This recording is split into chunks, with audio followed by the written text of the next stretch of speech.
Time for What Are the Odds? And with the NFL season kicking off Thursday, it's a good time to look at the championship favorites. Right now, the Chiefs are the favorites at plus 600 to repeat. So you bet $100, you could win 600. The Ravens, not very far behind. Lamar Jackson and company are plus 650. The best odds in the NFC belong to the defending conference champion Niners. Tom Brady and his new team, the Bucs, are plus 1,400. With the Cowboys, Patriots, and Eagles, the top East rivals on the board. Mark Malusis and Sal Licata rejoin us. Moose, who's your Super Bowl pick for this upcoming season? We'll never remember it. We'll never remind you of it at the end of the year when you're way off, as we all are. Yeah, I mean, Joe's mind's a little chalky. I do think it's going to be a good year, final year down in New Orleans for Drew Brees and the New Orleans Saints. Michael Thomas, Kamara, there's no headache there. They've kind of been a team that's disappointed. A couple years ago, NFC Championship game, they should have beat the Rams last year. The gut-wrenching loss to the Minnesota Vikings at home.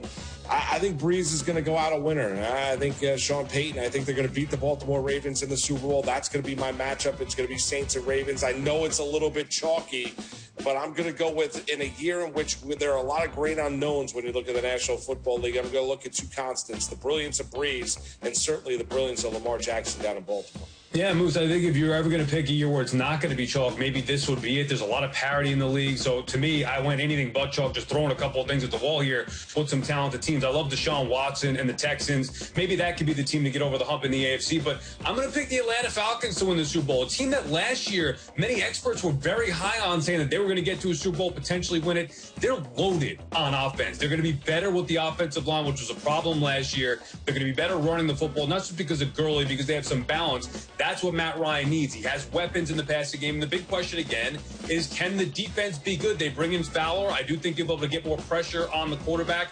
People are overlooking them. They're in a tough division there, but people are picking the Bucs, picking the Saints. I think Atlanta, pound for pound, one of the more talented teams in the NFC. I would not be shocked if they went on a run, despite their head coach.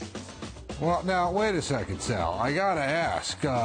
I believe, aren't you a Falcons fan? And is that influencing? I would never suggest that would influence your feelings here, but I'm suggesting that that's influencing your feelings. Well, you're a Falcons fan. Is that why you're picking them? No. If that were the case, I'd be picking them every year. I really do think, you look at it last year, the experts, Moose, you know this, they were picking them to go, and they had a dreadful start to the season. The only thing I don't like about this team is the head coach. Everywhere else, they have the talent that stacks up with anybody in the NFC. I don't know if their defense is really a championship caliber defense. I mean, they've taken some hits as well. I know they were banged up and injured last year. Listen, Matt Ryan's also 35 years of age. Sal, here's the problem you have, and I love you, and I know you love the Atlanta Falcons, and I know you got those Deion Sanders jerseys, but 28-3. That was the opportunity for the Atlanta Falcons to win a Super Bowl. We know what happened in that game. They're not winning a Super Bowl this year. Wow, that hurts. Let me just say, I know fandom and who you watch on a regular basis has nothing to do with it. I'm picking the Jets. Moose and Sal, thanks for joining us for What Are the Odds?